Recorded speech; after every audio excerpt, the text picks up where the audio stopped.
So ito mga sangkay, tingnan po natin itong statement ng mga kababayan po natin o mga komento nila tungkol po sa mga matitinding pasabog ng dating Pangulong si Duterte. Again, mga sangkay, wala na po tayo sa politics pero magkukomento po tayo regarding dito dahil nga po nagkakagulo po ang Pilipinas dahil po dito.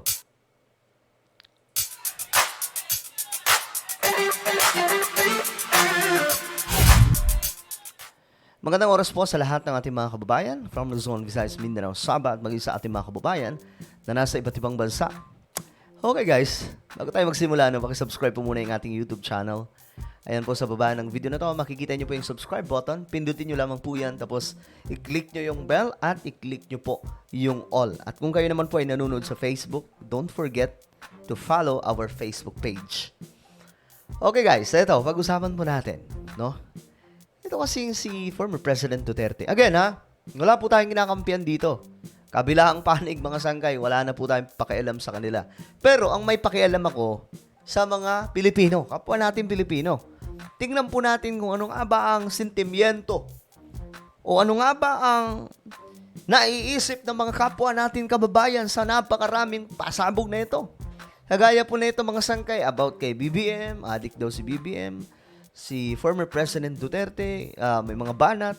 So, actually mga sanggay, kung hindi nyo naiintindihan ang politika, kayo mismo may stress kayo eh. Maguguluhan kayo sa mga nangyayari. At kumalma lamang po tayo, no? Sa totoo lang, pare-parehas lang naman po yung mga yan eh. Sila-sila. Well, eto mga sanggay, tingnan po natin. Ang mahalaga, mga sangkay, pro-government po tayo. Huwag po natin aanuhin yung pamahalaan. Bakit? Yan po ay utos ng ating Panginoon. 'Di ba? Ang Biblia mismo, ang standard or prinsipyo ng Biblia, sinasabi po doon na sumunod sa mga namamahala. Nung panahon ni former President Duterte, ito rin po ang sinasabi ko mga sangkay at kahit sa mga nauna pang mga termino. Ngayon, eto guys, tingnan po natin kasi ang dating Pangulo ay marami pong sinasabi, pasabog mga sangkay. At gusto ko pong makita ano nga ba ang reaksyon ng mga kababayan natin. Kagaya na lamang po nito. Ito, tingnan po natin. Para mag-gets natin kung ano nga ba talaga. Teka lang, ayusin natin to. Gawin nating ay, walang all, no? So, ito po yung pangkalahatan na siguro ng mga komento. Ito po ay sinabi po dito na naninindigan ang dating Pangulo na kasama si BBM sa drug watch list. Well, tingnan po natin kung naniniwala ang mga Pilipino sa mga pasabog na ito. Okay, simulan po natin dito. Basahin po natin. Itong si Arwin Magpantay. Ikaw naman ang nasa watch list ng ICC. So, nakatawa. Okay. Hindi ko alam kung anti-Duterte ito o pro-BBM or sa ibang kampo mga sangkay. Ito naman si GCB YouTuber PH. Kung nasa watch list si BBM sa PDEA, ikaw naman ang nasa watch list sa ICC. Talagang ano to mga sangkay, no? Matunog talaga itong ICC kasi ito po yung ano ngayon eh. Ito po yung banta sa dating Pangulo. Okay? Ito po yung ano sa kanila.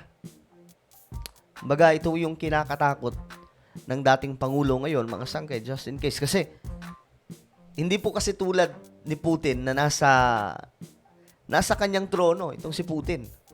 At bukod doon, makapangyarihan si Putin. Kasi itong si Putin, mga sangkay, nadeklara po yan or nahusgahan na guilty na gumawa ng mga karahasan sa digmaan. Subalit, hindi po madali ng international court itong si Putin. Why? Pag dinampot nila si Putin, baka paliparan sila ng nuclear weapon. Kasi ang pagkakalam po natin, itong si Putin may dala-dala lagi pong attache case. Okay? Yung bag na parang square, na parang, basta yun, nakabalot po yung, nasa loob po yung ano, yung sinasabing isang pindot lang, lilipad ang mga nuclear. So si Duterte, or former President Duterte, wala po siyang ganun.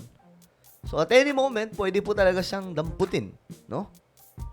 Sabi naman ni user Ano ba to? Basta user. Ilabas mo ang ebidensya FPRRD kung kundi mananatiling chismis lang yan, sinasabi mo hanggat walang napapakita sa mga tao. Actually, may punto, no? Punto. Huli na ang lahat kung sa panahon mo sana sinabi or pinakonfirm sa PDEA, possible na maniniwala pa kami sa ginagawa mo. Si Sara ang naiipit sa mga banat mo. Ngayon, hindi mo iniisip ang magiging resulta sa side ni Sara. Malalim tong bara ni Dibdiban Atleta. Ayan, kasi kung noon pa raw sinabi mga sangkay, di sana, naniwala daw po sila. So sa madaling sabi, ba't ganun? More on, hanap tayo kung mayroon pong ano dito eh. Kailangan na yata talaga pumasok ng ICC para makita kung sino ang totoo. Again nagbabasa lamang po tayo dito mga sangkay. Tingnan po natin yung mga komento. Kung totoo yan, bakit di mo pinahuli nung panahong ikaw ang nakaupo? Sabi naman ni TM, he must be delusional. His term is over and he just needs to enjoy his retirement. Nasa listahan pala noong panahon mo, bakit di mo tinukhang? Sabi naman ni Mark de la Cruz, sinungaling. Sabi naman ni Warren, ICC pasok. Sabi naman ni Gardo Balikaw, andyan na ICC, magtago ka na. Ba't ganon? Ba't parang yung sentimiento ng mga kababayan po natin ay parang hindi po pumapanig sa dating Pangulo, no?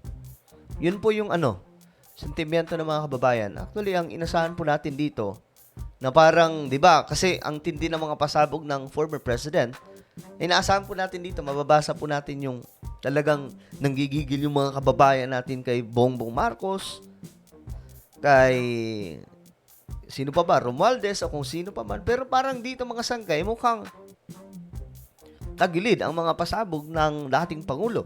But again, kung po tayong ulitin ko na naman, ang mga politiko ay politiko. All of them, meron po mga self-interest. Okay? May mga may gusto po silang marating. Kaya nga nag-aagawan po sila sa upuan ng pagkapangulo, di ba? Nag-aagawan po sila ng pwesto. Hindi lamang sa pagkapangulo, maging sa Senado, maging sa House of Representatives, nag-aagawan po ng pwesto.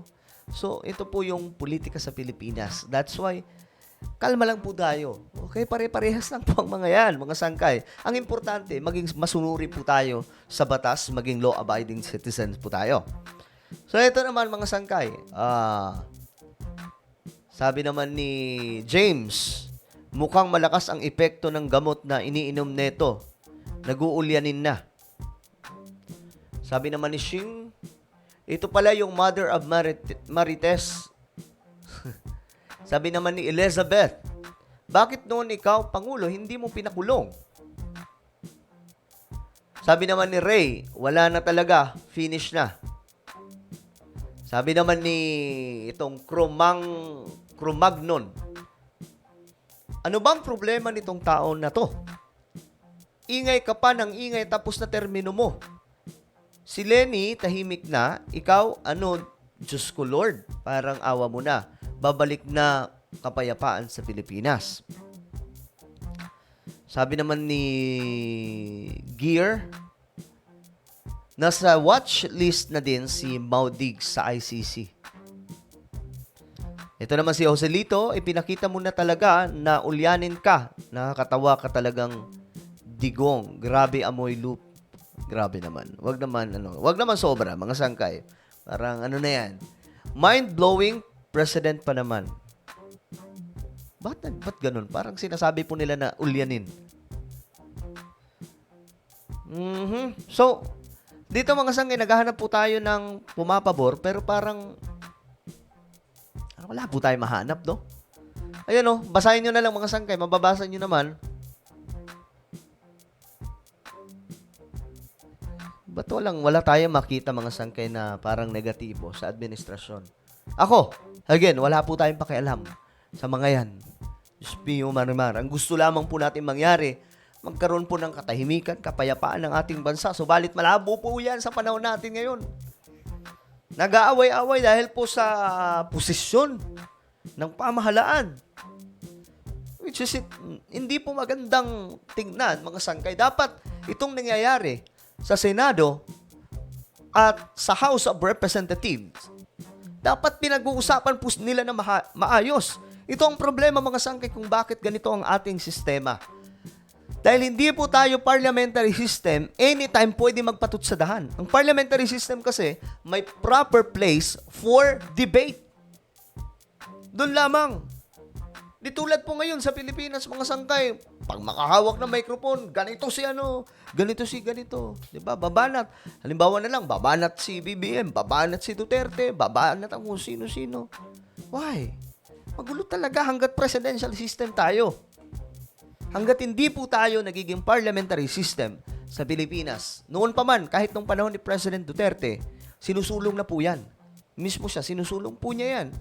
Dahil alam niya na napakaganda ng parliamentary system. And I hope na sana ngayon, mga sangkay, maipush. Bagamat wala na po tayo sa politics, pero ito po yung nakikita po natin. Kasi kahit sinong maupo dyan sa gobyerno, wala pa rin, ganun pa rin, mga sangkay. Siya pa rin ang tawag dito, pare-parehas lang sila. Kasi ang sistema, yun po yung huhulma sa kanila. Dahil ang sistema pangit, kahit sobrang talino ng uupo, nadadala ng sistemang pangit sa ating gobyerno. Ngayon, ito mga sangkay, may nakita ako dito. May nag-comment, may nakita ako na sa dami po ng mga negatibong opinion against former President Duterte, may nakita ako dito, mga sangkay. Itong si Rids. Kaya pala panay higop ni BBM at Singhot. Tingnan natin yung mga sagot. Kalo ko ba I hate drugs, pero pag friends, lusot. Ewan ko ha, pero parang parehas naman sila na di dapat paniwalaan. Your sugar daddy is just scared because it's payback time. So, okay. Okay, mga sangkay. So, may nakita po tayong kumampi kay former President Duterte dito. So, ayun, siguro. Hanggang dito na lang tayo, no? Papahaba na tayo. Ayun, nakita nyo naman, mga sangkay, mukhang ang netizens, alam nyo na kung ano ang opinion nila. But again, sana po maging maayos na to. I pray na sana tama na yung patutsadahan. Though malabo po yan, mga sangkay, but we are praying. Okay?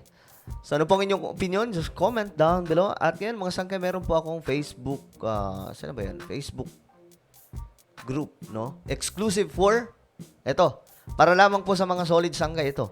Hanapin nyo lamang po ito sa Facebook, okay? Hukbong Solid Sangkay. Pag nakita nyo na, mag-join po kayo, but make sure na masasagutan nyo lahat ng katanungan dahil kapag hindi nyo nasagutan, hindi kayo makakapasok dyan. So, para lamang po ito sa lahat ng mga Solid Sangkay, okay? Hukbong Solid Sangkay. Muna po ay magpapaalam hanggang sa muli. This is me, Sangkay Janjan. Palagi nyo pong tatandaan that Jesus loves you. God bless everyone.